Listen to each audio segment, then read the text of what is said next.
Single entry system of അക്കൗണ്ടിങ്ങിലെ accounting പ്രൊസീജിയറിനെ കുറിച്ചുള്ള കാര്യങ്ങളാണ് നമ്മളിവിടെ ഇന്ന് ചർച്ച ചെയ്യുന്നത്. അപ്പോൾ ഇതിൻ്റെ ഒന്നാമത്തെ ഭാഗം കാണാത്തവരുണ്ടെങ്കിൽ അത് കാണുക. ഡിസ്ക്രിപ്ഷൻ ബോക്സിൽ അതിൻ്റെ ലിങ്ക് കൊടുക്കുന്നതായിരിക്കും. അതിനുശേഷം ഇത് കാണാൻ ശ്രമിക്കുക. അപ്പോൾ എല്ലാവർക്കും ഒരിക്കൽ കൂടി നമ്മുടെ എജു പാർട്ണർ എന്ന ചാനലിലോട്ട് സ്വാഗതം.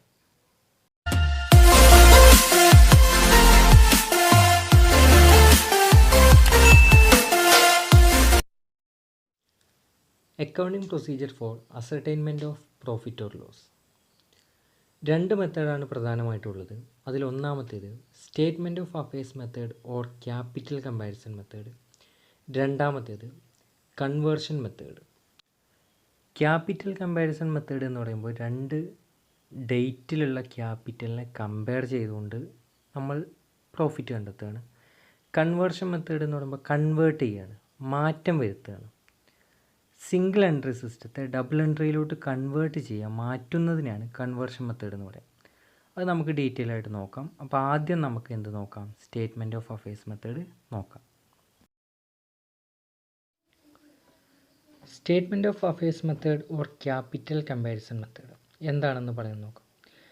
Under this method profit or loss computed by comparing the capital of the business on two different dates.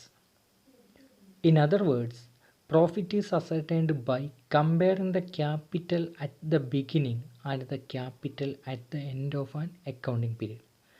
ഇതിലെന്താ പറയുന്നത് നോക്കാം. ഈ ഒരു മെത്തേഡ് പ്രകാരം ഒരു സ്ഥാപനത്തിൻ്റെ പ്രോഫിറ്റോ അല്ലെങ്കിൽ നഷ്ടമോ കണ്ടെത്തുന്നത് comparing the capital of the business on two different dates. രണ്ട് ഡേറ്റിലെ ബിസിനസ്സിൻ്റെ ക്യാപിറ്റലിനെ താരതമ്യം ചെയ്തുകൊണ്ടാണ്. മറ്റൊരു തരത്തിൽ പറയുകയാണെങ്കിൽ പ്രോഫിറ്റ് എങ്ങനെ കണ്ടെത്തുക എന്നാണ് പറയുന്നത്. Comparing the capital at the beginning and the capital at the end of an accounting period. ഒരു അക്കൗണ്ടിങ് പീരീഡിലെ ആരംഭത്തിലുള്ള ക്യാപിറ്റലും അതേപോലെ തന്നെ ആ അക്കൗണ്ടിങ് പീരീഡിൻ്റെ അവസാനത്ത് വരുന്ന ക്യാപിറ്റലും താരതമ്യം ചെയ്തുകൊണ്ട് അതിൻ്റെ ആ വ്യത്യാസത്തെയാണ് ഇവിടെ നമുക്ക് എന്തായിട്ട് പറയാൻ സാധിക്കുക? അതാണ് ഇവിടെ പ്രോഫിറ്റായിട്ട് നമുക്ക് പറയാനായിട്ട് സാധിക്കുക, അല്ലെങ്കിൽ ലോസും ആവാം.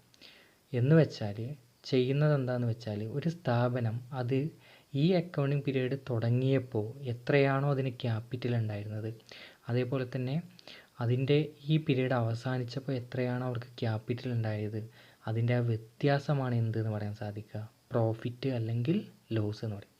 നമുക്കറിയാം ഒരു സ്ഥാപനത്തിൻ്റെ പ്രോഫിറ്റ് ഒരു സോൾ പ്രൊപ്രൈറ്റർ ആണെങ്കിൽ എന്ത് ചെയ്യാറില്ല, അയാളത് വീട്ടിലോട്ട് കൊണ്ടുപോവുകയല്ല ചെയ്യാറ്. അയാൾ എന്തിനു വേണ്ടിയിട്ടാണ് വിനിയോഗിക്കുക? അയാളുടെ ബിസിനസ്സിനെ വളർത്താൻ വേണ്ടിയിട്ടാണ് അയാളത് എന്ത് ചെയ്യുക? വിനിയോഗിക്കുന്നത്. അതുകൊണ്ട് തന്നെ പ്രോഫിറ്റ് അയാൾ ഉപയോഗിക്കുന്നത് അയാളുടെ ബിസിനസ്സിൻ്റെ എക്സ്പാൻഷന് വേണ്ടിയിട്ടായിരിക്കും, അല്ലെങ്കിൽ വിപുലീകരണത്തിന് വേണ്ടിയിട്ടായിരിക്കും. അതുകൊണ്ട് തന്നെ അയാളുടെ പ്രോഫിറ്റ് അയാൾ ക്യാപിറ്റലിൻ്റെ കൂടെ അയാൾ ആഡ് ചെയ്യുകയാണ് ചെയ്യാറുള്ളത്. എന്ന് വെച്ചാൽ ഓപ്പണിംഗ് ഡേറ്റിൽ അക്കൗണ്ടിങ് പീരീഡിൻ്റെ ആരംഭത്തിൽ അയാളുടെ കയ്യിൽ 10,000 രൂപയുണ്ട് എന്ന് വിചാരിക്കുക. അതേപോലെ തന്നെ ആ അക്കൗണ്ടിങ് പീരീഡ് അവസാനിച്ചപ്പോൾ അയാളുടെ ക്യാപിറ്റൽ 15,000 ആയിട്ടുണ്ടെങ്കിൽ ആ ഓപ്പണിംഗ് ക്യാപിറ്റലും അതേപോലെ തന്നെ ക്ലോസിംഗ് ക്യാപിറ്റലും തമ്മിലുള്ള ആ വ്യത്യാസത്തെയാണ് നമുക്കിവിടെ എന്തായിട്ട് പറയാൻ സാധിക്കുക? പ്രോഫിറ്റായിട്ട് പറയാനായിട്ട് സാധിക്കുക. അതുകൊണ്ട് തന്നെ പ്രോഫിറ്റ് നമുക്ക് എങ്ങനെ കാൽക്കുലേറ്റ് ചെയ്യാം? Profit is equal to closing capital minus opening capital. Capital comparison method അല്ലെങ്കിൽ സ്റ്റേറ്റ്മെൻറ്റ് ഓഫ് അഫയേഴ്സ് മെത്തേഡ് പ്രകാരം നമുക്ക് 4 സ്റ്റേറ്റ്മെൻറ്റാണ് പ്രധാനമായിട്ടും തയ്യാറാക്കാനായിട്ട് വരിക. എന്താണെന്ന് വെച്ചാൽ നമുക്ക് ഓപ്പണിംഗ് ക്യാപിറ്റൽ അറിയണം, ക്ലോസിംഗ് ക്യാപിറ്റൽ അറിയണം, അതേപോലെ തന്നെ സ്ഥാപനത്തിൻ്റെ പ്രോഫിറ്റ് അറിയണം. അതിന് വെച്ചുകൊണ്ടാണ് നമ്മൾ ബാലൻസ് ഷീറ്റ് തയ്യാറാക്കുക. നേരത്തെ മനസ്സിലാക്കിയൊരു കാര്യം എന്താണെന്ന് വെച്ചാൽ നമ്മൾ ട്രയൽ ബാലൻസും അതേപോലെ തന്നെ trading and profit and loss അക്കൗണ്ടും ബാലൻസ് ഷീറ്റൊന്നും നമുക്ക് ഇവിടെ തയ്യാറാക്കാൻ പറ്റില്ല. അതിൻ്റെ കാരണം ഇൻഫോർമേഷൻസ് എന്തല്ല, പൂർണ്ണമല്ല. കാരണം ഈ സ്ഥാപനങ്ങൾ റെക്കോർഡ് ചെയ്യുക അവർക്ക് ആവശ്യമായിട്ടുള്ള കാര്യങ്ങൾ മാത്രമാണ്. അപ്പോൾ എന്തൊക്കെയാണ് നമുക്ക് കണ്ടെത്തേണ്ടത്, നമുക്ക് അറിയേണ്ടത് എന്തൊക്കെയാണ്? ഓപ്പണിംഗ് ക്യാപിറ്റലും ക്ലോസിംഗ് ക്യാപിറ്റലും അറിഞ്ഞെങ്കിലേ നമുക്ക് പ്രോഫിറ്റ് കണ്ടെത്താനായിട്ട് സാധിക്കുള്ളൂ. ഈ പ്രോഫിറ്റിൽ നിന്നും ആണ് നമ്മൾ പ്രോഫിറ്റിനെ വെച്ചുകൊണ്ടോ അല്ലെങ്കിൽ പ്രോഫിറ്റ് കിട്ടിക്കഴിഞ്ഞാൽ അതിനെ വെച്ചുകൊണ്ടാണ് നമ്മൾ അതിൻ്റെ ബാലൻസ് ഷീറ്റിന് പകരമായിട്ട് ഇവർ തയ്യാറാക്കുക ഫൈനൽ സ്റ്റേറ്റ്മെൻറ്റ് ഓഫ് അഫയേഴ്സ് എന്നുള്ള മറ്റൊരു സ്റ്റേറ്റ്മെൻറ്റാണ് അതിന് വേണ്ടിയിട്ട് തയ്യാറാക്കുക. ബാലൻസ് ഷീറ്റിൽ കാണിക്കുന്ന പോലെ തന്നെയാണ്. അപ്പോൾ ഇതിൽ ഓരോ സ്റ്റേറ്റ്മെൻറ്റും എങ്ങനെയാണ് തയ്യാറാക്കുക എന്തൊക്കെയാണെന്ന് നോക്കാം. Under single entry system real accounts are not maintained. നമ്മൾ നേരത്തെ പറഞ്ഞിട്ടുണ്ടായിരുന്നു അല്ലേ, എന്തുമാത്രമേ മെയിൻറ്റെയിൻ ചെയ്യുന്നുള്ളൂ അവിടെ ക്യാഷുമായിട്ട് ബന്ധപ്പെട്ട ട്രാൻസാക്ഷൻസും പേഴ്സണൽ അക്കൗണ്ട്സും മാത്രമേ അവിടെ മെയിൻറ്റെയിൻ ചെയ്യുന്നുള്ളൂ. Hence balance sheet cannot be prepared. അതുകൊണ്ട് തന്നെ നമുക്ക് എന്ത് തയ്യാറാക്കാൻ സാധിക്കില്ല, ബാലൻസ് ഷീറ്റ് തയ്യാറാക്കാൻ സാധിക്കില്ല. കാരണം ഇൻഫോർമേഷൻസ് എന്താണ്, അപൂർണമാണ്. Therefore, to know the financial position of the business, statement of assets and liabilities is to be prepared. അതുകൊണ്ട് തന്നെ നമ്മുടെ സാമ്പത്തിക സ്ഥിതി പൊസിഷൻ മനസ്സിലാക്കണമെങ്കിൽ നമ്മളിവിടെ എന്താ തയ്യാറാക്കുന്നത്, statement of assets and liabilities ആണ്. അസറ്റ് ആൻഡ് ലയബിലിറ്റീസിൻ്റെ സ്റ്റേറ്റ്മെൻറ്റാണ് നമ്മൾ എന്ത് ചെയ്യുന്നത്, ഇവിടെ തയ്യാറാക്കുന്നത്. അതിനെയാണ് നമ്മൾ final financial statement of affairs എന്ന് പറയുന്നത്. Thus, statement of affairs is a statement of assets and liabilities prepared under single entry system to ascertain financial position of the business. അതുകൊണ്ട് തന്നെ സ്റ്റേറ്റ്മെൻറ്റ് ഓഫ് അഫയേഴ്സ് എന്ന് പറയുന്നത് അതൊരു സ്റ്റേറ്റ്മെൻറ്റാണ്. അസറ്റും ലയബിലിറ്റീസും എല്ലാം കൂടി ഉൾപ്പെടുത്തിയിരിക്കുന്ന സ്റ്റേറ്റ്മെൻറ്റാണ്. അതാണ് നമ്മൾ സിംഗിൾ എൻട്രി സിസ്റ്റം ഉപയോഗിച്ചുകൊണ്ട് നമ്മൾ തയ്യാറാക്കുക. എന്തിനു വേണ്ടിയിട്ടാണ്, ഒരു സ്ഥാപനത്തിൻ്റെ ഫിനാൻഷ്യൽ പൊസിഷൻ കണ്ടെത്താൻ വേണ്ടിയിട്ടാണ്. എന്ന് വെച്ചാൽ ബാലൻസ് ഷീറ്റിന് പകരമായിട്ട് നമ്മൾ ഫിനാൻഷ്യൽ പൊസിഷൻ കണ്ടെത്താൻ വേണ്ടിയിട്ട് തയ്യാറാക്കുന്ന ഒരു സ്റ്റേറ്റ്മെൻറ്റാണ് ഏതെന്ന് പറയാൻ സാധിക്കുക, സ്റ്റേറ്റ്മെൻറ്റ് ഓഫ് അഫയേഴ്സ് എന്ന് നമുക്ക് പറയാനായിട്ട് സാധിക്കുക. In this statement the value of assets and liabilities R estimated on the basis of the available facts, figures and physical verification. അപ്പോൾ ഈ ഒരു സ്റ്റേറ്റ്മെൻറ്റിൽ അസറ്റിൻ്റെയും ലയബിലിറ്റീസിൻ്റെയും മൂല്യം നമ്മൾ കണക്കാക്കുന്നത് നമുക്ക് ലഭ്യമായിട്ടുള്ള വസ്തുതകളുടെ അടിസ്ഥാനത്തിലും നമുക്ക് ലഭ്യമായിട്ടുള്ള ഫിഗേഴ്സ് അല്ലെങ്കിൽ എമൗണ്ടിൻ്റെ അടിസ്ഥാനത്തിലും അതേപോലെ തന്നെ ഫിസിക്കലായിട്ട് നമ്മളത് പരിശോധിച്ചതിന് ശേഷമായിരിക്കും നമ്മളതിൻ്റെ വാല്യൂ നമ്മൾ കണക്കാക്കുന്നത്. നേരെ മറിച്ചാണെങ്കിൽ നമുക്ക് എല്ലാ കാര്യങ്ങളും നമുക്ക് എവിടെ ലഭിക്കുമായിരുന്നു, അവിടെ ട്രയൽ ബാലൻസിൽ നോക്കിയാൽ നമുക്ക് എല്ലാ വിവരങ്ങളും കിട്ടും. കാരണം അവിടെ ഈ ഇൻഫോർമേഷൻസ് പൂർണ്ണമാണ് ഡബിൾ എൻട്രി സിസ്റ്റത്തിൽ. ഇവിടെ എന്തല്ല, ഇൻഫോർമേഷൻസ് പൂർണ്ണമല്ലാത്തത് കൊണ്ട് കുറച്ച് കാര്യങ്ങൾ നമുക്കറിയാം, അറിയാത്ത കാര്യങ്ങൾ നമ്മൾ എന്ത് ചെയ്യും, നമ്മളത് കണക്കാക്കപ്പെടുകയാണ് ചെയ്യുക. കൃത്യമാണ് നമുക്ക് എന്ത് ചെയ്യാൻ സാധിക്കില്ല, നമുക്ക് ഉറപ്പിക്കാനായിട്ട് ഇവിടെ സാധിക്കില്ല. അപ്പോൾ അങ്ങനെയാണ് ഇവിടെ ഫൈനൽ ഫിനാൻഷ്യൽ സ്റ്റേറ്റ്മെൻറ്റ് നമ്മൾ തയ്യാറാക്കുക. എന്തിനു വേണ്ടിയിട്ടാണ്, ഫിനാൻഷ്യൽ പൊസിഷൻ മനസ്സിലാക്കാൻ വേണ്ടിയിട്ടാണ്. എന്ന് വെച്ചാൽ ഇത് എന്തിനു പോലെ തന്നെയാണ്, ഒരു സാധാരണ ബിസിനസ്സിൻ്റെ ബാലൻസ് ഷീറ്റ് പോലെ തന്നെയാണ് ഇവിടെ എന്തെന്ന് പറയുന്നത്, ഫൈനൽ ഫിനാൻഷ്യൽ സ്റ്റേറ്റ്മെൻറ്റ്.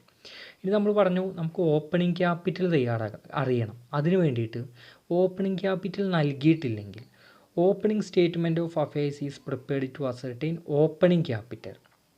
ആ ഓപ്പണിംഗ് ഡേറ്റിലെ കാര്യങ്ങളെ വെച്ചുകൊണ്ട് എന്ത് തയ്യാറാക്കണം, ഓപ്പണിംഗ് സ്റ്റേറ്റ്മെൻറ്റ് ഓഫ് അഫയേഴ്സ് തയ്യാറാക്കാം. എന്ന് വെച്ചാൽ നമ്മുടെ April 1 നമ്മുടെ ഓപ്പണിംഗ് ഡേറ്റ് എങ്കിൽ അന്നത്തെ നമ്മുടെ അസറ്റിനെയും അന്നത്തെ നമ്മുടെ ലയബിലിറ്റീസിനെയും വെച്ചുകൊണ്ട് നമ്മൾ എന്ത് തയ്യാറാക്കണം, നമുക്ക് ഓപ്പണിംഗ് സ്റ്റേറ്റ്മെൻറ്റ് ഓഫ് അഫയേഴ്സ് എന്ന് വെച്ചാൽ നമ്മുടെ ആ ഡേറ്റിലെ ബാലൻസ് ഷീറ്റിന് തുല്യമായിട്ടുള്ള ആ സ്റ്റേറ്റ്മെൻറ്റ് തയ്യാറാക്കണം.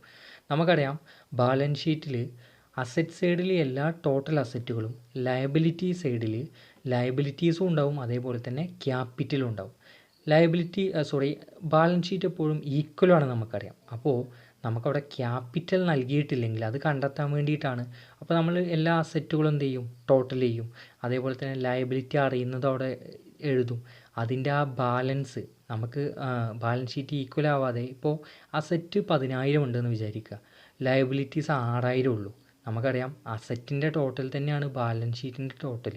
അപ്പോൾ 10,000 തന്നെയാണ് ബാലൻസ് ഷീറ്റിൻ്റെ ടോട്ടൽ. അപ്പോൾ ലയബിലിറ്റീസ് 6,000 ആണെങ്കിൽ ബാക്കി 4,000 എന്തായിരിക്കും, അതാണ് നമ്മുടെ ഓപ്പണിംഗ് ക്യാപിറ്റൽ. അപ്പോൾ അതിന് വേണ്ടിയിട്ട് നമ്മൾ എന്ത് തയ്യാറാക്കണം, ഓപ്പണിംഗ് ഡേറ്റിനെ വെച്ചുകൊണ്ട് ഓപ്പണിംഗ് സ്റ്റേറ്റ്മെൻറ്റ് ഓഫ് അഫയേഴ്സ് നമ്മൾ തയ്യാറാക്കണം.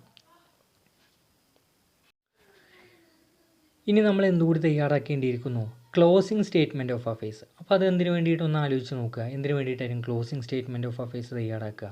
നമുക്ക് ഇതേപോലെ തന്നെ മാർച്ച് 31 അതാണല്ലോ നമ്മളെ ക്ലോസിംഗ് ഡേറ്റ്. ആ ഡേറ്റിൽ എന്തറിയേണ്ടതായിട്ടുണ്ട്?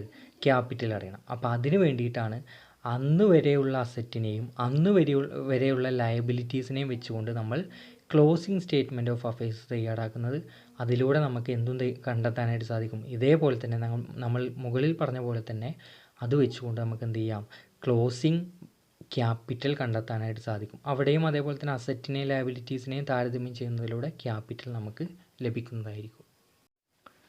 അപ്പോൾ നമുക്ക് ഓപ്പണിംഗ് ക്യാപിറ്റലും കിട്ടി, അതേപോലെ തന്നെ ക്ലോസിംഗ് ക്യാപിറ്റലും കണ്ടെത്താനായിട്ട് സാധിച്ചു. ഈ രണ്ട് ക്യാപിറ്റലും കിട്ടിക്കഴിഞ്ഞാൽ അവ തമ്മിൽ താരതമ്യം ചെയ്ത് കഴിഞ്ഞാൽ നമുക്ക് ഈ സ്ഥാപനത്തിൻ്റെ പ്രോഫിറ്റ് ആണോ ലോസ് ആണോ നമുക്ക് കണ്ടെത്താനായിട്ട് സാധിക്കും. എന്ന് വെച്ചാൽ നമുക്ക് ആ പ്രോഫിറ്റ് ഓർ ലോസ് കണ്ടെത്താനായിട്ട് സാധിക്കും. അതിനുശേഷം ചില സമയങ്ങളിൽ അല്ലെങ്കിൽ ചില സന്ദർഭങ്ങളിൽ ക്വസ്റ്റ്യനിൽ നമ്മളോട് ചോദിക്കാറുണ്ട് ഇതിൻ്റെ ഫൈനൽ സ്റ്റേറ്റ്മെൻറ്റ് ഓഫ് അഫയേഴ്സ്. എന്ന് വെച്ചാൽ ഫിനാൻഷ്യൽ പൊസിഷൻ മനസ്സിലാക്കാൻ വേണ്ടിയിട്ട് ബാലൻസ് ഷീറ്റിന് തുല്യമായിട്ടുള്ള ഫൈനൽ സ്റ്റേറ്റ്മെൻറ്റ് ഓഫ് അഫയേഴ്സ് നമ്മൾ എന്ത് ചെയ്യാൻ പറയാറുണ്ട്? തയ്യാറാക്കാൻ പറയാറുണ്ട്. അത് എന്തിന് ഏതിന് സമാനമാണ്? നമ്മുടെ ക്ലോസിംഗ് സ്റ്റേറ്റ്മെൻറ്റ് ഓഫ് അഫയേഴ്സിന് തുല്യമാണ്. പക്ഷേ ആ ക്ലോസിംഗ് സ്റ്റേറ്റ്മെൻറ്റ് ഓഫ് അഫയേഴ്സിൽ നമ്മൾ അഡ്ജസ്റ്റ്മെൻ്റ് എൻട്രിയെ കുറിച്ച് നമുക്കറിയാമല്ലോ. അതായത് ട്രയൽ ബാലൻസിന് ശേഷം സംഭവിക്കുന്ന കാര്യങ്ങളാണ് അഡ്ജസ്റ്റ്മെൻറ്റ് എൻട്രീസ് ആയിട്ട് പറയാം. ഈ അഡ്ജസ്റ്റ്മെൻറ്റ് എൻട്രീസ് ഒന്നും ഉൾപ്പെടുത്താതെയാണ് നമ്മൾ എന്ത് തയ്യാറാക്കുക? ക്ലോസിംഗ് സ്റ്റേറ്റ്മെൻറ്റ് ഓഫ് അഫയേഴ്സ് തയ്യാറാക്കുക, ക്ലോസിംഗ് ക്യാപിറ്റൽ കണ്ടെത്താൻ വേണ്ടിയിട്ട്. അപ്പോൾ ഇവിടെ നമ്മൾ എങ്ങനെയാണ് എന്ത് കണ്ടെത്തുക? ഈ ഫൈനൽ സ്റ്റേറ്റ്മെൻറ്റ് ഓഫ് അഫയേഴ്സ് തയ്യാറാക്കുമ്പോൾ നമ്മൾ അതേ ക്ലോസിംഗ് സ്റ്റേറ്റ്മെൻറ്റ് ഓഫ് അഫയേഴ്സിനെ പോലെ തന്നെയാണ്. പക്ഷേ ഇവിടെ നമ്മൾ എന്തിനെ കൂടി പരിഗണിക്കുന്നുണ്ട്?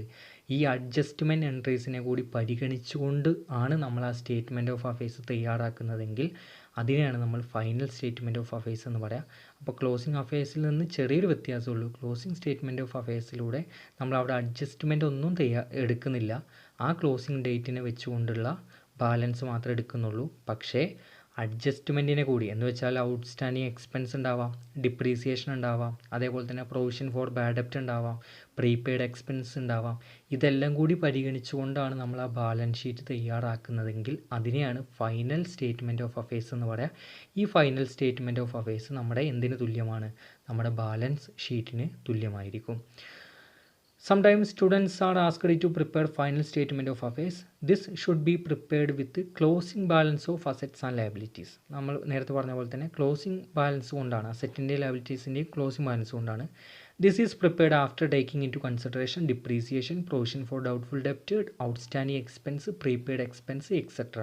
അപ്പോൾ എന്തിനെ കൂടി പരിഗണിച്ചതിന് ശേഷമായിരിക്കും നമ്മൾ ഈ സ്റ്റേറ്റ്മെൻറ്റ് തയ്യാറാക്കുക? ഈ പറയുന്ന ഡിപ്രീസിയേഷൻ, പ്രൊവിഷൻ ഫോർ ഡൗട്ട്ഫുൾ ഡെപ്റ്റ്, ഔട്ട്സ്റ്റാൻഡിങ് എക്സ്പെൻസ്, പ്രീപെയ്ഡ് എക്സ്പെൻസ് ഇതിനെ കൂടി പരിഗണിച്ചുകൊണ്ടാണ് നമ്മൾ എന്ത് തയ്യാറാക്കുക? ആ ഒരു ഫൈനൽ സ്റ്റേറ്റ്മെൻറ്റ് ഓഫ് അഫയേഴ്സ് തയ്യാറാക്കുക. അതേപോലെ തന്നെ on the liability side of the balance ഷീറ്റിൻ്റെ ലയബിലിറ്റി സൈഡിൽ net profit should be added to opening capital. നമ്മൾ എന്ത് ചെയ്യണം? ഓപ്പണിംഗ് ക്യാപിറ്റലിൻ്റെ കൂടെ നെറ്റ് പ്രോഫിറ്റ് ആഡ് ചെയ്യണം. നെറ്റ് ലോസ് ആണെങ്കിൽ ലെസ്സും ചെയ്യണം. Capital introduced during the year should be added to opening capital. അതേപോലെ തന്നെ ഈ വർഷം നമ്മൾ എന്തെങ്കിലും അഡീഷണൽ ക്യാപിറ്റൽ കൊണ്ടുവന്നിട്ടുണ്ടെങ്കിൽ അതും നമ്മൾ ആഡ് ചെയ്യണം. Then drawings should be deducted. അതിൽ നിന്ന് നമ്മൾ എന്ത് കുറയ്ക്കണം? ഡ്രോയിങ്സിനെ കുറയ്ക്കുകയും ചെയ്യണം. The resultant amount is closing capital. ആ കിട്ടുന്ന റിസൾട്ടൻറ്റ് എമൗണ്ട് ആണ് എന്തെന്ന് പറയാൻ സാധിക്കുക? Closing capital. This is shown on the liability side of the balance sheet. അതാണ് നമ്മളിവിടെ കാണിക്കാറുള്ളത് ബാലൻസ് ഷീറ്റിൽ. നമ്മൾ ഓൾറെഡി എന്ത് കണ്ടെത്തിയിട്ടുണ്ട്? Closing capital. അപ്പോൾ നമ്മൾ മനസ്സിലാക്കേണ്ട കാര്യം ആ ക്ലോസിംഗ് ക്യാപിറ്റലാണ് നമ്മളിവിടെ കാണിക്കേണ്ടത്, ഫൈനൽ സ്റ്റേറ്റ്മെൻറ്റ് ഓഫ് അഫയേഴ്സിൽ കാണിക്കേണ്ടത്. ഓക്കെ. ഈ അടുത്തത് procedure of preparing statement of profit or loss. അതിൻ്റെ പ്രൊസീജിയറാണ്, നമ്മൾ പറഞ്ഞ കാര്യങ്ങളാണ്. ആ സ്റ്റെപ്പ് ബൈ സ്റ്റെപ്പായിട്ട് നമുക്കൊന്ന് പറഞ്ഞു നോക്കാം എങ്ങനെയാണെന്നുള്ളത്. ആദ്യം നമ്മൾ എന്ത് തയ്യാറാക്കണം? ഓപ്പണിംഗ് സ്റ്റേറ്റ്മെൻറ്റ് ഓഫ് അഫയേഴ്സ് തയ്യാറാക്കണം. അതിലൂടെ നമുക്ക് എന്ത് കണ്ടെത്താൻ സാധിക്കും? ഓപ്പണിംഗ് ക്യാപിറ്റൽ കണ്ടെത്താൻ സാധിക്കും. If opening capital is not given, എന്ത് ചെയ്തിട്ടില്ലെങ്കിൽ, ഓപ്പണിംഗ് ക്യാപിറ്റൽ നൽകിയിട്ടില്ലെങ്കിലാണ് അത് തയ്യാറാക്കേണ്ടത്. രണ്ടാമതായിട്ട് എന്ത് ചെയ്യണം? Prepare a closing statement of affairs. Closing ഡേറ്റിലെ ക്യാപിറ്റൽ കണ്ടെത്താൻ വേണ്ടിയിട്ട് എന്ത് തയ്യാറാക്കണം? ക്ലോസിംഗ് സ്റ്റേറ്റ്മെൻറ്റ് ഓഫ് അഫയേഴ്സ് തയ്യാറാക്കണം. ക്ലോസിംഗ് ക്യാപിറ്റൽ നൽകിയിട്ടില്ലെങ്കിൽ. മൂന്നാമതായിട്ട് add drawings made by the proprietor during the year to the amount of closing capital because drawings have deducted the capital at the end. എന്ത് add ചെയ്യണം എന്ന് പറയുന്നത്, closing ക്യാപിറ്റലിൻ്റെ കൂടെ എന്തിനെ add ചെയ്യണം, ഡ്രോയിങ്സിനെ ആഡ് ചെയ്യണം. കാരണം എന്താണെന്ന് വെച്ചാൽ എന്തായിരുന്നു, നമുക്കറിയാം ഈ ക്ലോസിങ് ക്യാപിറ്റൽ എങ്ങനെ കിട്ടുക, ഓപ്പണിംഗ് ക്യാപിറ്റലിൻ്റെ കൂടെ നെറ്റ് പ്രോഫിറ്റിനെ ആഡ് ചെയ്യും, അഡീഷണൽ ക്യാപിറ്റലിനെ ആഡ് ചെയ്യും, അതിൽ നിന്ന് ഡ്രോയിങ്സ് ലെസ് ചെയ്യുമ്പോഴാണ് നമുക്ക് എന്ത് ലഭിക്കുക, നമുക്ക് ക്യാപിറ്റൽ, അതായത് നമ്മുടെ ക്ലോസിങ് ക്യാപിറ്റൽ ലഭിക്കുക. ഇവിടെ നമുക്ക് ക്ലോസിങ് ക്യാപിറ്റൽ അറിയാം, അതേപോലെ തന്നെ ഡ്രോയിങ്സ് അറിയാം, ഓപ്പണിംഗ് ക്യാപിറ്റൽ അറിയാം, അഡീഷണൽ ക്യാപിറ്റൽ ഇൻട്രൊഡ്യൂസ് ചെയ്തതും അറിയാം. പക്ഷേ ഇവിടെ അറിയാത്തത് എന്താണ്, നമുക്ക് നെറ്റ് പ്രോഫിറ്റാണ് അറിയാത്തതെങ്കിൽ നമുക്കതിനെ വെച്ചുകൊണ്ട് ഒരു ഇക്വേഷൻ ഫോം ചെയ്യാം. എങ്ങനെ നോക്കാം. Closing capital is equal to opening capital plus additional capital plus net profit minus drawings. അതായത് നമ്മളിപ്പോൾ നമ്മുടെ ബാലൻസ് ഷീറ്റിൽ ചെയ്യുമ്പോൾ നിങ്ങളൊന്ന് ആലോചിച്ച് നോക്കുക, ഓപ്പണിംഗ് ക്യാപിറ്റലിൻ്റെ കൂടെ എന്തെങ്കിലും അഡീഷണലായിട്ട് കൂട്ടിയിട്ടുണ്ടെങ്കിൽ അത് ആഡ് ചെയ്യും, അതേപോലെ തന്നെ നമ്മുടെ നെറ്റ് പ്രോഫിറ്റ് ഉണ്ടെങ്കിൽ അതും നമ്മൾ അതിൻ്റെ കൂടെ ആഡ് ചെയ്യും, അതിൽ നിന്ന് ഡ്രോയിങ്സ് ഉണ്ടെങ്കിൽ നമ്മളത് ലെസ് ചെയ്യും. അപ്പോഴാണ് നമുക്ക് എന്ത് ലഭിക്കുക, ക്ലോസിംഗ് ക്യാപിറ്റൽ കിട്ടുക അല്ലേ. ഇവിടെ നിങ്ങൾ ശ്രദ്ധിച്ചു, ഇവിടെ നമുക്ക് അറിയുന്നത് ക്ലോസിംഗ് ക്യാപിറ്റൽ നമ്മൾ കണ്ടെത്തി, ഓപ്പണിംഗ് ക്യാപിറ്റൽ നമുക്കറിയാം, അഡീഷണൽ ക്യാപിറ്റലും കിട്ടി, ഡ്രോയിങ്സും അറിയാം. പക്ഷേ ഇവിടെ അറിയാത്തത് നെറ്റ് പ്രോഫിറ്റ് ആണെങ്കിൽ ആ നെറ്റ് പ്രോഫിറ്റിനെ മാത്രം നമ്മൾ സമത്തിൻ്റെ ഇപ്പുറത്ത് നിർത്തിയിട്ട് ബാക്കിയുള്ളതിനൊക്കെ സമത്തിൻ്റെ അപ്പുറത്തോട്ടൊന്ന് കൊണ്ടുപോയി നോക്കുക, ക്ലോസിംഗ് ക്യാപിറ്റലിൻ്റെ സൈഡിലോട്ട്. അപ്പോൾ ക്ലോസിംഗ് ക്യാപിറ്റലിൻ്റെ അവിടേക്ക് നെഗറ്റീവ് ഡ്രോയിങ്സ് കൊണ്ടുപോകുമ്പോൾ പോസിറ്റീവ് ആവും, പ്ലസ് ഓപ്പണിംഗ് ക്യാപിറ്റൽ കൊണ്ടുപോകുമ്പോൾ നെഗറ്റീവ് ആവും, അതേപോലെ തന്നെ പോസിറ്റീവ് അഡീഷണൽ ക്യാപിറ്റൽ കൊണ്ടുപോകുമ്പോൾ അതും നെഗറ്റീവ് ആവും. അപ്പോൾ ഇക്വേഷനിൽ വന്ന മാറ്റം നോക്കുക, net profit is equal to closing capital plus drawings minus opening capital minus additional capital. ഇനി നാലാമത്തെ സ്റ്റെപ്പ് നോക്കുക. If additional capital is introduced during the year, it is also deducted from the capital at the end. Now we get adjusted closing capital. അതേപോലെ തന്നെ additional capital എന്തെങ്കിലും കൊണ്ടുവന്നിട്ടുണ്ടെങ്കിൽ അതും എന്തിൽ നിന്ന് deduct ചെയ്യണം, ക്ലോസിംഗ് ക്യാപിറ്റലിൽ നിന്ന് ലെസ് ചെയ്യണം. Last step, deduct opening capital from the adjusted closing capital. ആ അഡ്ജസ്റ്റഡ് ക്ലോസിംഗ് ക്യാപിറ്റലിൽ നിന്ന് ഓപ്പണിംഗ് ക്യാപിറ്റൽ നമ്മൾ കുറച്ചാൽ കിട്ടുന്നതാണ് നമ്മുടെ ഒന്നുകിൽ ട്രേഡിംഗ് പ്രോഫിറ്റ്, ഗ്രോസ് പ്രോഫിറ്റാണ് നമ്മളതിനെ പറയുക, നെറ്റ് പ്രോഫിറ്റ് അല്ല. അത് നമ്മൾ അടുത്ത് പറയുന്നുണ്ട് എന്താണെന്നുള്ളത്.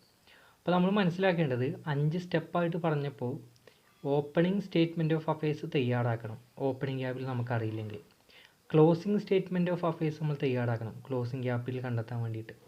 മൂന്നാമത്തെ സ്റ്റെപ്പ്, 3, 4, 5 സ്റ്റെപ്പ് നമുക്ക് പ്രോഫിറ്റ് കണ്ടെത്താനുള്ളതാണ്.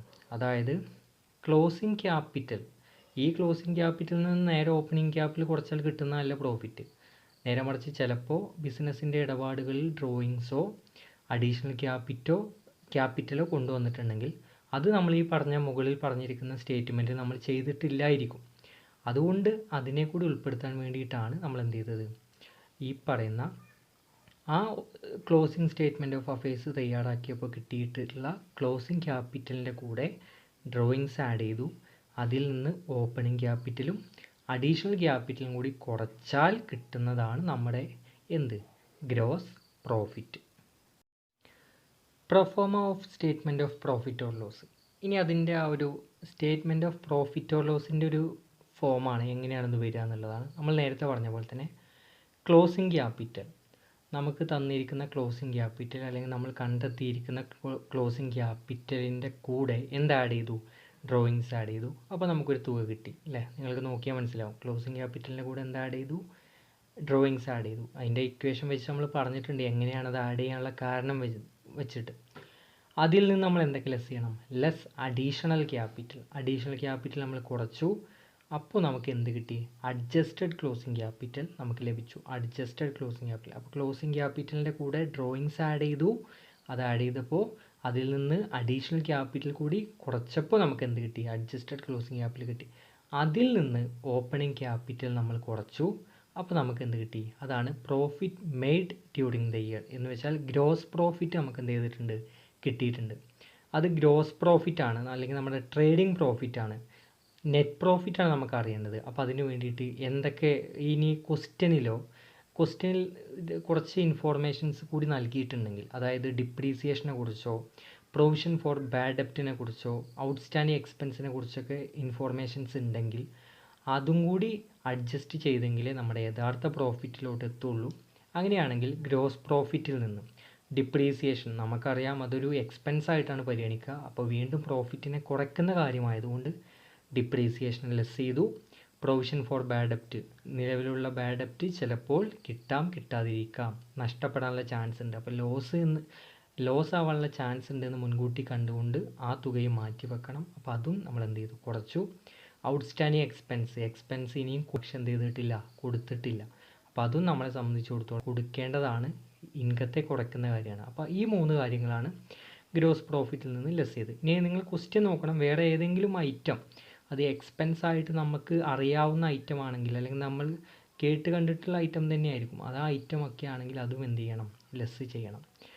ഇനി ഇതിൻ്റെ കൂടെ എന്തൊക്കെയാണ് ആഡ് ചെയ്യേണ്ടത്? ഔട്ട്സ്റ്റാൻഡിങ് ഇൻകം ആഡ് ചെയ്യണം. ഔട്ട്സ്റ്റാൻഡിങ് ഇൻകം ഏതിൽ നിന്ന് ആഡ് ചെയ്യണം? ഇപ്പോൾ ഒരു ബാലൻസ് നമുക്ക് കിട്ടും, അതിൻ്റെ കൂടെ ഔട്ട്സ്റ്റാൻഡിങ് ഇൻകം ആഡ് ചെയ്യണം. അതേപോലെ തന്നെ എന്തുകൂടി ആഡ് ചെയ്യണം? പ്രീപെയ്ഡ് എക്സ്പെൻസ് കൂടി നമുക്ക് എന്ത് ചെയ്യേണ്ടതായിട്ടുണ്ട്, ആഡ് ചെയ്യേണ്ടതായിട്ടുണ്ട്. അപ്പോൾ ഈ 2 കാര്യങ്ങൾ കൂടി ആഡ് ചെയ്താൽ കിട്ടുന്ന നമ്മുടെ ആ ഒരു ബാലൻസിനെയാണ് നമ്മുടെ നെറ്റ് പ്രോഫിറ്റ് എന്ന് നമുക്ക് പറയാനായിട്ട് സാധിക്കുക. അപ്പോൾ ചെയ്ത കാര്യങ്ങളൊന്ന് ഓർത്ത് നോക്കുക, എന്തൊക്കെ ചെയ്തു എന്നുള്ളത് റിവൈൻഡ് ചെയ്ത് നോക്കണം. ഈ ഭാഗത്ത് നിന്ന് വരുന്നൊരു ക്വസ്റ്റ്യൻ നമുക്ക് അടുത്ത ഭാഗത്ത് നമുക്ക് ചെയ്യാവുന്നതാണ്.